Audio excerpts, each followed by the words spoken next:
Less stress, more time, more money. Welcome to the Cash Flow Contractor Deep Dive. I can say stuff, man. I've reached that age where I can say anything like that. They just write it off. Are we going to start with that? I don't care. Sure. Okay, that's what we're starting Sure. I'm not. Welcome back, Martin. Glad to be here. Yeah. Been sitting here for hours. Yeah. No, this is great. Oh, man. Did you catch that fight last night? No, I didn't. I didn't even this will give remember away what's going on. And was recorded. What's that? That will give away when this was recorded. The Logan Paul versus Floyd Mayweather. No, didn't see that. I saw Billy Bob and the football player over at the. Never mind, that's a different fight. Oh, gotcha. Yeah, Floyd made $120 million. Do you know how much Logan Paul made? 20 million for just fighting. And what's crazy is Floyd could have probably killed Logan if he really wanted to, but he knocked him out at one point. Would you get in the ring? And he had to hold him up to make it not look as bad. Would you get in the ring with him for 20 million? Yeah. Seriously? And yeah. Even though brain damage no longer. He's not going to give me brain damage because, I mean, he could give me brain damage, but it's going to be too easy for him where he just punched me in the stomach and I'm out. Yeah. So kidney damage, liver damage, ruptured spleen. But no, I'd do it for 20 million. Why not? Because if you're not, well, I guess for your estate, you very much concerned with 20 million. Get some life insurance, yeah, some disability insurance, then you go fight. Yeah, I was saying earlier that when I was at high school and college, boxing, heavyweight boxing, well, it wasn't all heavyweight, but that was the biggest. The Thrilla and Manila and Muhammad Ali and Foreman and Frazier. I mean, they were just unbelievable. And then it just kind of went away, or at least in my world it did. You know, it's kind of funny because in business for marketing, it used to always be that revenue was just how you judge things. That was the only thing that mattered. And now you've got all these crazy metrics. You know, it's like, what is it? The 10-point must system? Is that how they score boxing? I guess, I don't know. Well, there you go. Yes, it is. I mean, maybe it wasn't last night, but it has been. I don't know what the hell. The 10-point must, I don't understand. I need to Google that when we're through because they'll say, that round, I've got that round 9-8. 9-8? I don't, anyway. You completely ruined my transition, Martin. No, I didn't. I brought you right into how difficult it is to measure the metrics in marketing. Is that where we're going? Maybe. It's a little bit like the 10-point must system, only it can be explained. I was just going to say now there's all these different metrics that that people try to tell you matter and you don't know if they do and all this kind of stuff. So it's like the 10-point must system. You have to figure it out. Maybe so. Should we start over? No, it's all right. That's a really hard transition. I didn't know if it was going to work or not, but it didn't work. Marketing metrics that matter is our topic today. Right. What are some metrics that you have heard that you have no idea what they are? Well, even before we get to the specific metrics, the thing people always want to know is, am I wasting my money? Is it an expense or am I making an investment? I mean, people want to know that. Right. Because every month they write that check for marketing, and if they're not immediately apparent that they're getting more than their money back or that it's going to work, they can get pretty edgy about it. Me right. too.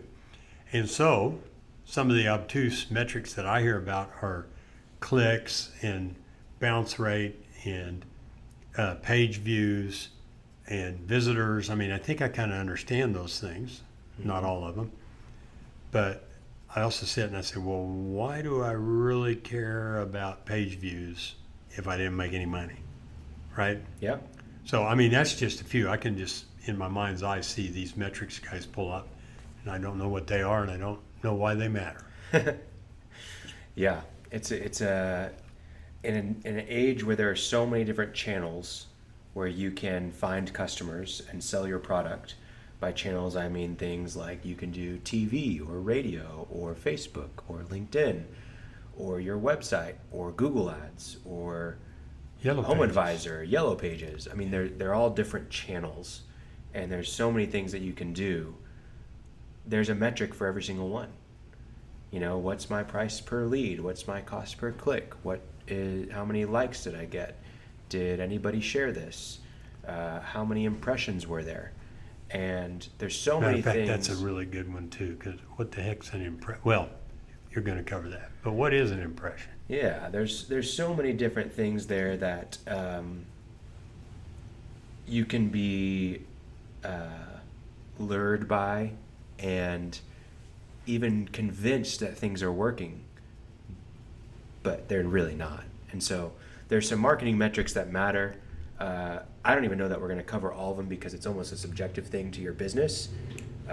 What matters to my business may not matter to yours, but once you start talking about that, you're really getting into some of the ones that aren't as important, more of the vanity metrics. But what's a vanity metric to one company may not be a vanity metric to another, but there are some that just matter, right? And so we want to cover what those are. What do you think are the marketing metrics that matter? For me, it's pretty black and white. Did I make more money from my marketing than I spent on it? Yep. In other words, revenue, Yep. income, Revenue is absolutely one of the... and of course, margins from that revenue. Everything must be tied back to revenue, and if you can't tie it back to revenue, it's a sign that it's a vanity metric. What do you mean by vanity metric? Something that is... I've never really thought about a definition. I thought it was just always so clear. It probably is. But it's something that really looks like it's important at its face value, but when you look behind it, there's nothing really that Well, it's ties something to that you're going revenue. to tell your buddies on the golf course or in the pub or whatever. Yeah, it's something that people like to brag about. It's kind of like sales. A lot of vanity metrics, a lot of times will have a percentage, right? And so they'll say like, man, my website traffic increased by 400% this month. Well, it only had 5 visitors last month. Right. So Or 1. we went to 20 visitors Yeah. and we increased 400%. You know, that would be an example of a vanity metric. You know, another good metric would be like impressions. Like, wow, our ad had, 300,000 impressions last month, but we only had 1 click. Well, why do we need 300,000 impressions just for 1 click? Like, we're not doing something right. So that would be another vanity metric in some cases. But it all depends on your business, your industry, your goal for the ad or for the marketing tactic. And then you can start to talk about what's vanity, what's not. So, but you're absolutely right. Revenue should be the primary metric for marketing. Matter of fact, just from my not being a marketer approach to it, a lot of times I view all the other metrics as substitutes for revenue. Oh, absolutely. Yeah. I mean, I know they're more valuable than that, but that's basically what so I can't show you that you brought in $300,000 worth of sales for this $1,000 ad. So I'm going to show you that you got 300 impressions. Right. Something. Well, They are more useful than that. But they can be very useful, but at the end of the day, your revenue should always be following those metrics if they matter. Meaning, if we're getting a lot of impressions, sure, maybe a lot of people didn't click right away, but in 3 months we should see a lag time the that needle move a little correlates. bit, Yeah. because people saw it 3 months ago, and sometimes it does. Like, let's on the impressions ad basis, maybe it takes one person to see an impression 10 times before they take an action. And that's just a part of how your market works. I don't think that's the case all the time with contractors, but sure, that's great. Maybe the purpose of the ad was just to get impressions, right? Maybe you just wanted your, ABC Electric to show up every time somebody was on Facebook because you wanted to be top of mind whenever they need an electrician. Well, great, But those ads typically won't cost as much, and it shouldn't be your primary focus either. It's something that you do as brand awareness after the fact that you've already driven business. So if we can't always rely on money, at least immediately, I like that you brought up, lag time. Yeah. I mean, but there should be some correlation Yeah, absolutely. within the visible future. But what are some metrics that matter? Well, I mean, you just work backwards through the pipeline, right? So if revenue is what we're ultimately after, what's right before revenue? Well, closed deals, right? Maybe we have a lag in our payment times, but we can count on closed deals. So you want to track what are our closed deals. Well, before that, you want to also look at how many deals are we creating. Well, before that, we want to look at what are our how many qualified leads are we getting. And before that, you want to look at your lead source, right? So where are these leads coming from, and are we driving money on the channels that we're putting money into, right? So there's all kind of pile up, but you can kind of just look at the funnel and see, what's working. So I'll go back through those really quick. Deals closed, that just means, if you're a remodeling contractor, how many people signed and said they put a deposit down, they're gonna work with us. Those are the deals closed, right?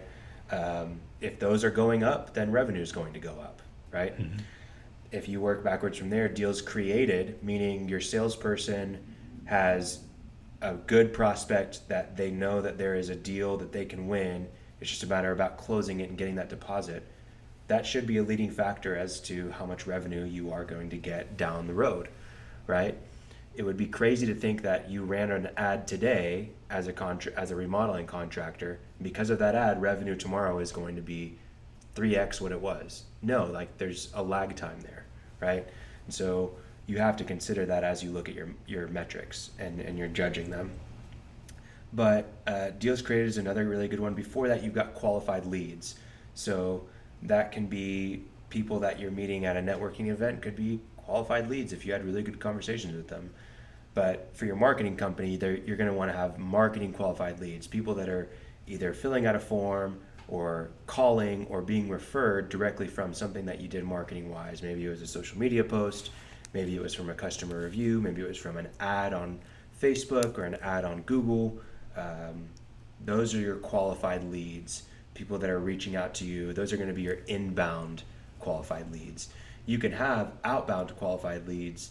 There are some marketing services out there that essentially act as cold call sales services that could also generate qualified leads. Mm-hmm. But those are things that you'll want to look at as well. So those are really, those are great marketing metrics because they're directly tied to revenue, right? Some other good marketing metrics, I mentioned lead source. You're going to want a good thing to know that really matters is where are these customers coming from? Where are these deals coming from? Where are these leads coming from?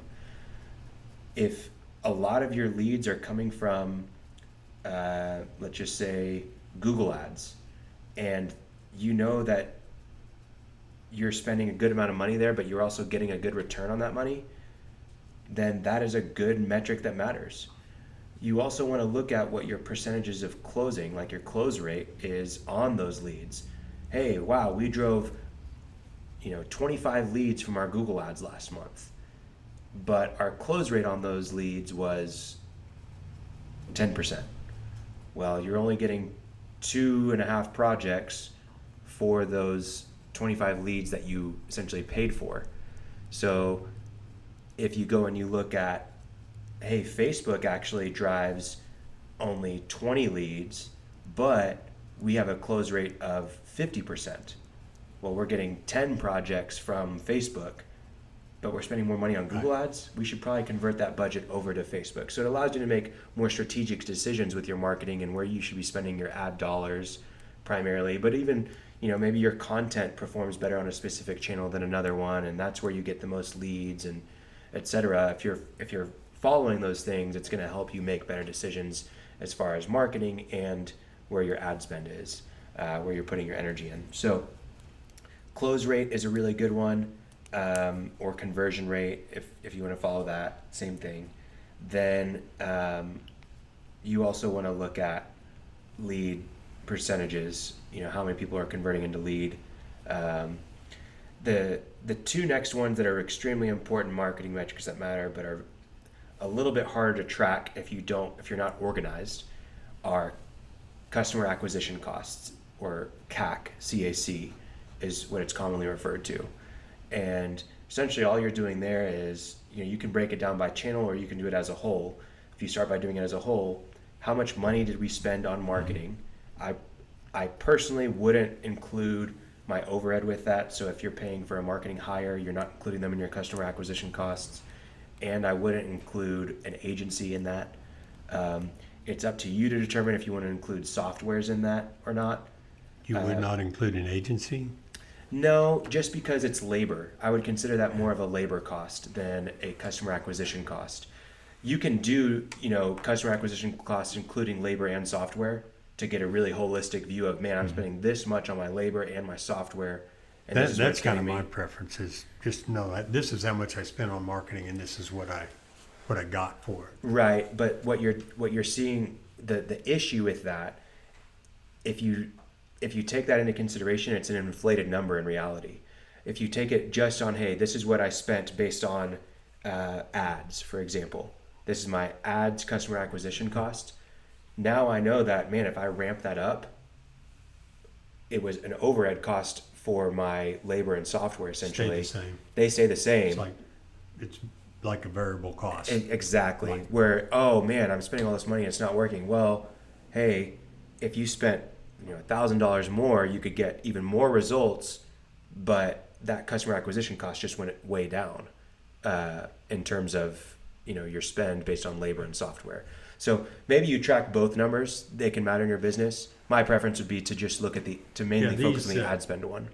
Had a discussion on a different topic, but the same situation, and my point was to this morning, and I think it'll be the same here. It's whichever way you do it, just do it the same so that you can see if you're making changes. Exactly. Don't be switching up. But that idea of customer acquisition costs is huge, because from a big global standpoint, customer value minus customer acquisition cost, that's what you're getting. Yeah, absolutely. And that's a number I think very few people know. And this is where some people run Small into businesses. yeah, absolutely. But it's also a point where a lot of businesses get into trouble because they think about customer acquisition costs by channel sometimes, which can be super helpful, right? We want to know how much it costs to get a customer from Facebook versus LinkedIn versus Google Ads versus a pay-per-lead service. But when you break it down by channel, now you're really having to focus on your attribution reporting, which, hey, did this person come from Facebook? Did this person come from... And what they miss out on there is that there are so many people that come to you as referrals based on things that you didn't know that you can attribute. And so while it's good to look at channels and it can be helpful for decision making, all those things, you have to consider what the just total customer acquisition cost is. And if there was any benefit from these other channels in one way or another, don't think that, just because your attribution report says it came from here, that's not entirely, true. Maybe someone saw an ad 20 times on Facebook, but that's what led them to search for you on Google to find you on the Google ad. Right. So everything plays a part as you're going through marketing. So know the customer acquisition costs and then know the channel customer acquisition costs on a less important level, in my opinion. I agree with that. So another really good one is lifetime value. Contractors don't always experience this because they're not always having repeat customers. But if you're in the service trade and you're always doing electrical work for the same GC, and you found them through another place or through one of your marketing channels, if you are working with maybe a property manager, that would be a good case for showing lifetime value. But if you're doing a kitchen remodel for a homeowner, it's not likely that they're going to have a huge lifetime value. Yeah, I think it's important to draw a distinction between the two types of customer value.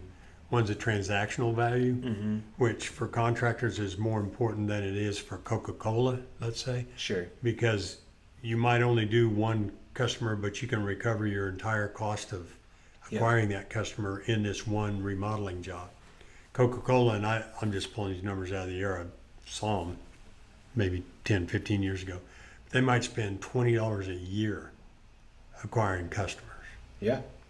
But they acquire a customer who buys a $1 Coke 20 times a month. Right? So buying a Coke does not pay back the $20.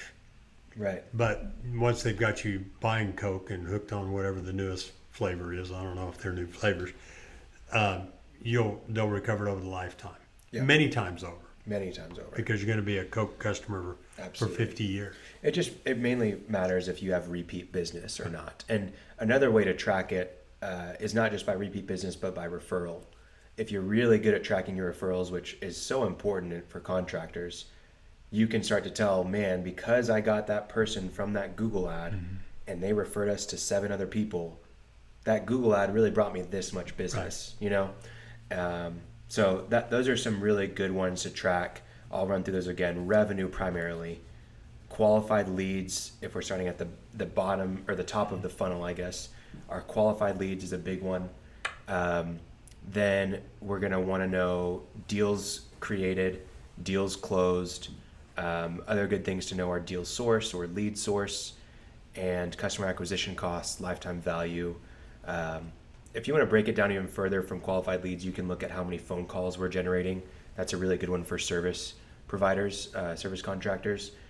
Form fills is probably another good one for people that are scheduling appointments online, whatever it is. And then referrals, like we just mentioned, is another really good one to know. So these are all of your marketing metrics that really matter.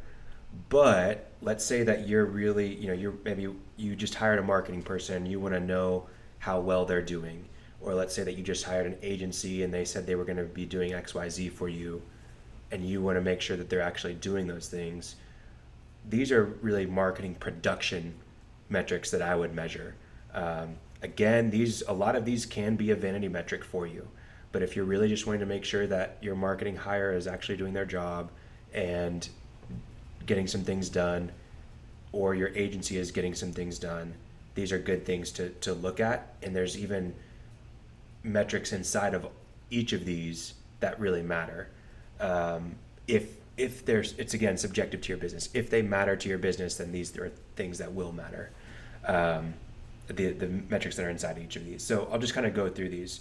For a contractor specifically, I would want to be measuring customer reviews. How many customer reviews are we getting?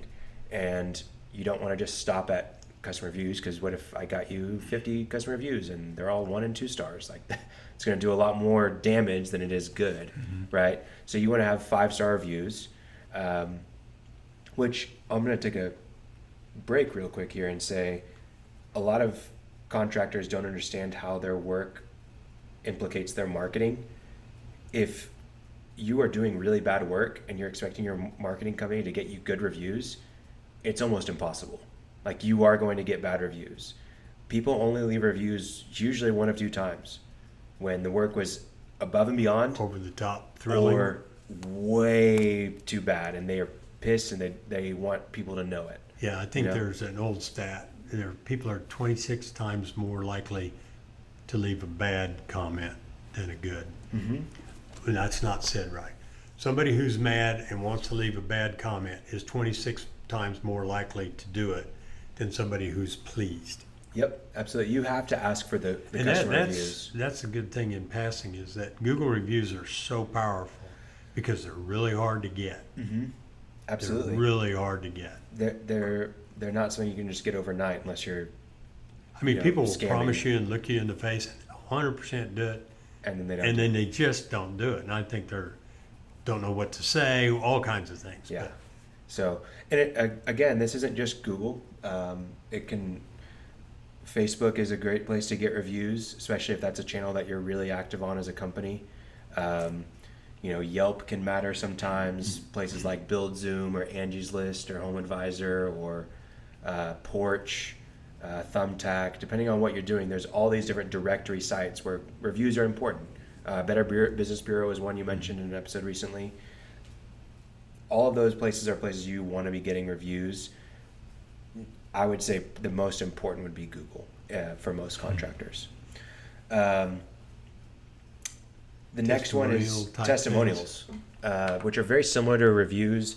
I think testimonials are a little bit, you can tailor them a little bit more. They're sometimes even a little bit easier because it's just a phone call, record the call, take notes on the call. Where do you use a testimonial as opposed? I mean, a Google review. Yeah, so is a Google review and it goes where it goes. How do you use a testimonial? So a Google review can act as a testimonial, but a testimonial is usually a little bit more in depth. It's something where, if I'm getting a testimonial for somebody, I'm going to call their customer. I'm going to ask them a series of questions, and then I'm going to pull quotes from their responses. And those quotes can be used throughout the website. They can be used on marketing materials like printouts, social posts, social graphics. And then really testimonials can lead to case studies potentially, right? Where you're using a lot of photography, you're talking about the entire process from the customer's perspective and showing what work you did for that job and for that customer. And testimonials are just a little bit more powerful, can be shaped a little bit more, but they're not going to be viewed as, they're going to be viewed a little bit with some bias because, oh, you put that on your website, not somebody just left a review for you, right? So they matter, they're helpful, and they can really showcase a lot on your website, on your social media, on any printed materials that you use. Another good production metric that I would be looking at from my marketing team or from my marketing hire would be job photos. If that's one of the things that they've been hired to do, are we getting job photos? Are they good quality photos? Are they getting published onto our website? Those are things that really, one of the most visited pages on our clients' websites whenever we have a gallery there is the gallery. It's like the homepage and then the gallery. Mm-hmm. And so people want to see what kind of work you do. It's a visual trade that you're in. Like if you're building a home, people want to see what the home looks like and get a sense of what it feels like. It's a visual thing. You need photos. And in passing, they recognize the difference between an iPhone photo and a professional We all photo. do. We all do. I mean, the phones are getting much better, and they're very good, and you should take photos with your phone. And I would usually use those photos to either document a process, to use in the moment on social media, those kinds of things. But when the job before is good, it's not necessary. But especially after, when it's done, get the house staged, the kitchen staged, whatever you worked on. Even if you're doing like electrical work, take a photo of how neatly organized the panel is and how it's labeled, all that stuff, because it matters. I mean, that really resonates with people when they're on social media and they see a photo of a neatly organized panel and they think about their panel that they have no idea what breaker goes to what. Like, it really is like, right. Oh, wow, I need someone to come and do that at my house, So it all matters. So those are really good production metrics that I would track. Are we getting reviews? Are we getting testimonials? Are we getting job photos? Now from here, this is where it can get a little suspect, right? Especially for contractors, because you have to trust the strategy and you need to know the reasoning behind what your marketing hire or your marketing team or your marketing agency is actually doing. So if you're tracking how many social posts they post, depends on the strategy. This is where it's apples and oranges for company to company. Just because you post every single day doesn't mean that it is being effective. What's the engagement like? Are you getting a lot of leads from this channel? If you know that you get 50% of your business from Facebook, yes, you need to be doing something on Facebook regularly and you need to see engagement, all those kinds of things.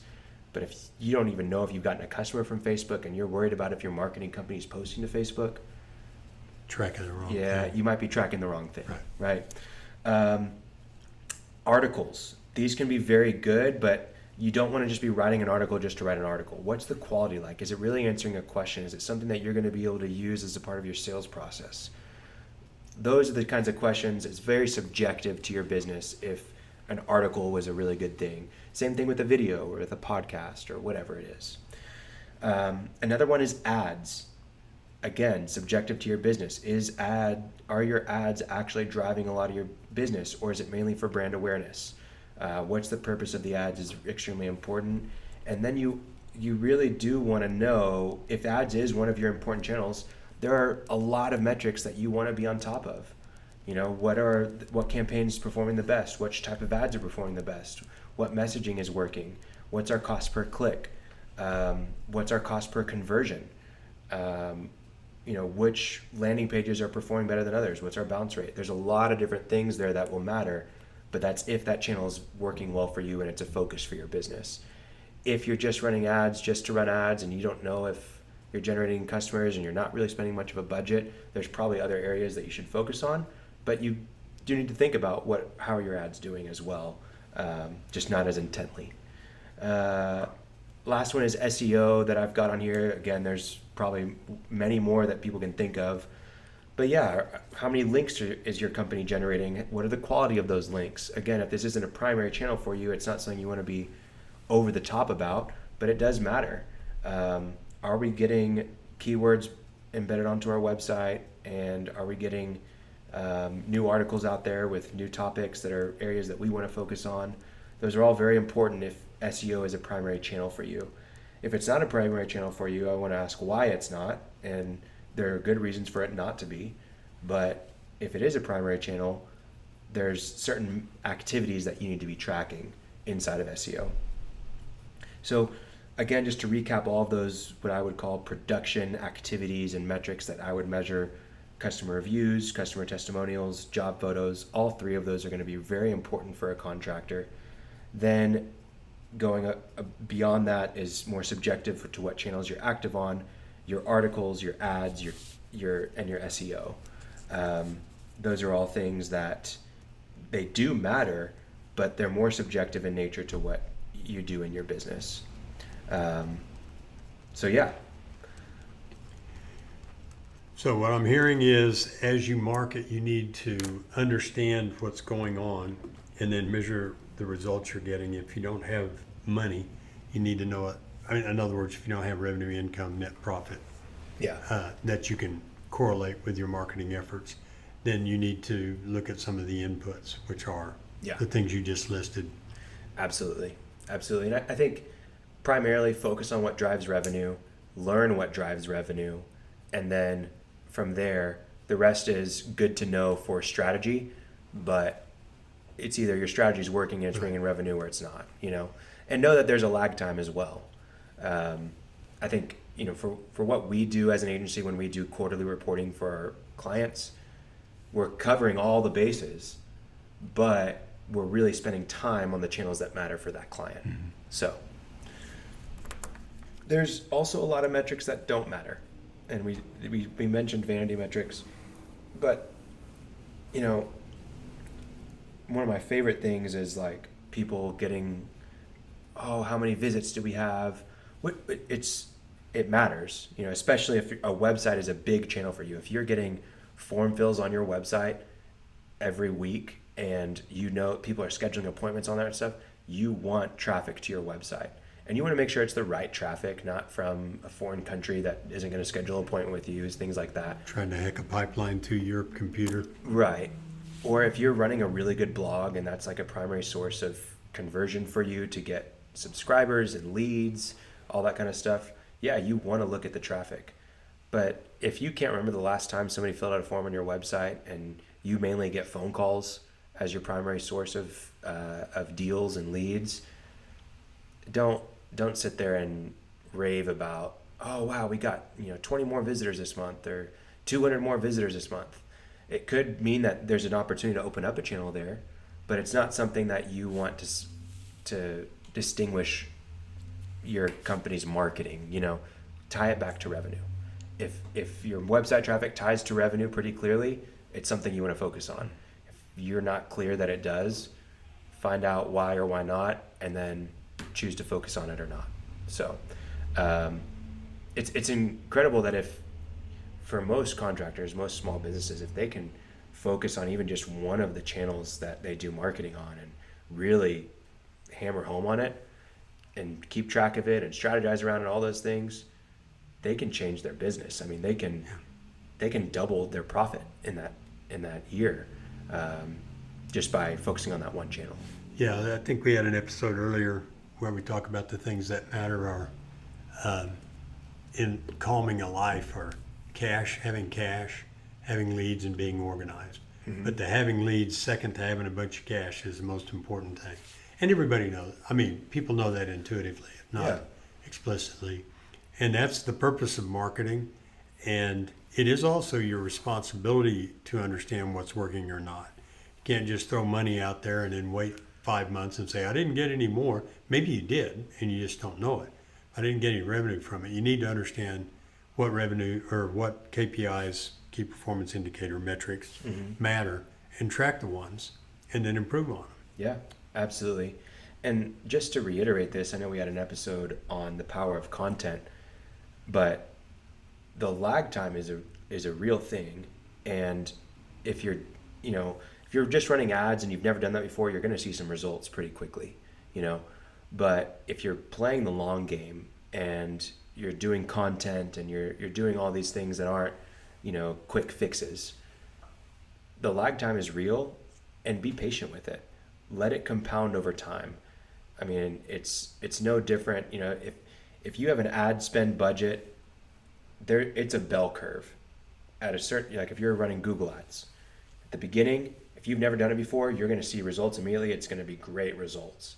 And then if you increase your ad spend, you'll get even better results. But at a certain point, you're going to exhaust that channel. There's not going to be more people searching for it that are going to find you, but you're spending more money. And so you're going to reach the top of that bell curve. And then whenever you increase your budget even more, because that's the only channel you've relied on, what ends up happening is Google says, okay, well, they want to spend more budget. Let's expand who this goes out to. You start getting bad leads because Google's showing the ads to people that aren't searching for what you do. And so you've got to figure out where the top end of that bell curve is, and that's where you stop or focus your energies on that channel, and then you have to figure out a new channel, and so if you look at another graph of, okay, this is my ad spend, it's pretty consistent. I've found out where the top of that bell curve is, and you're always going to be sitting at this level of leads that you get from Google Ads. Well, with content, the results are almost infinite, not necessarily infinite, but almost. And it opens up so many more opportunities. And so it looks like it's a hockey stick where it's, there's no really results yet. Okay, there's something coming in, and eventually it compounds and compounds and just takes off. And that's something to say for all these marketing metrics that matter. Just because something's working right now and it matters today, and you feel like is the bread and butter of your business, if you're really wanting to grow, doesn't mean that that's the same thing that's going to take you like it did from 0 to 1 million. It's not the same thing that's going to take you from 5 to 10 million. That's a really good point. And it's not that it might happen, it will happen. Whatever you're doing for a period of time, particularly with AdWords, I'm thinking of particular people. Yeah. It does wear out. Yeah. I mean, the world changes, your competition gets on to, if you've got quite a little profitable niche, somebody else is going to come in there, but it will change. I'm just not aware of anything that's just worked forever. Yeah. Somebody's got an example out there, I just don't know it.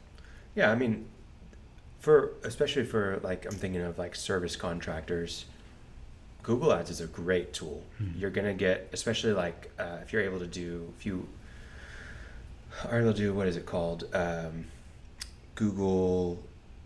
The guaranteed? Yeah, Google guaranteed thing. Yeah. Forget what it's called. The green right check. now, but Google guaranteed. Google Local Services is what it's called. Sorry. Right. If you're able to do Google Local Services and Google Ads, you're set on a pretty predictable path of growth, but it's not going to be what scales you to the next stage. It's going to help you, find a new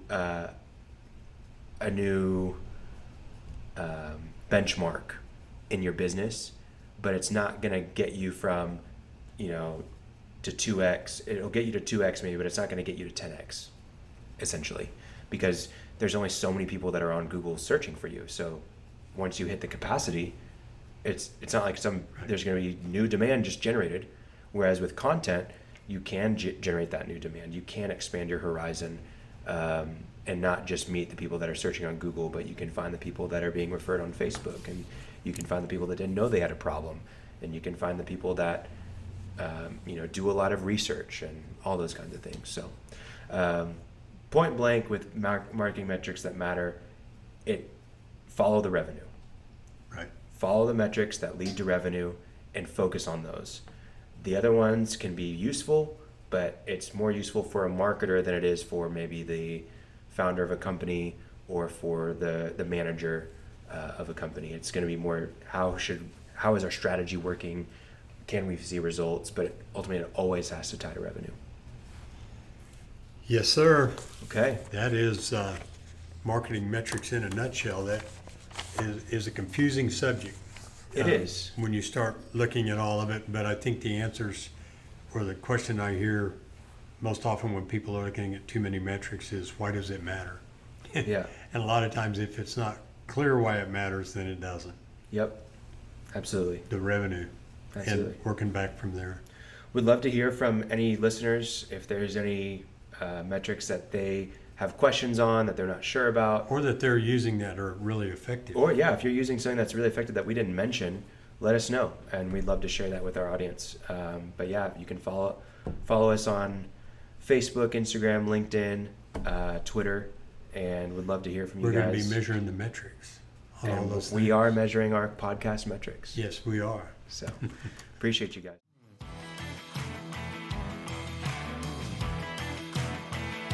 Thanks for listening to The Cash Flow Contractor. Check out our website in the show notes or visit thecashflowcontractor.com.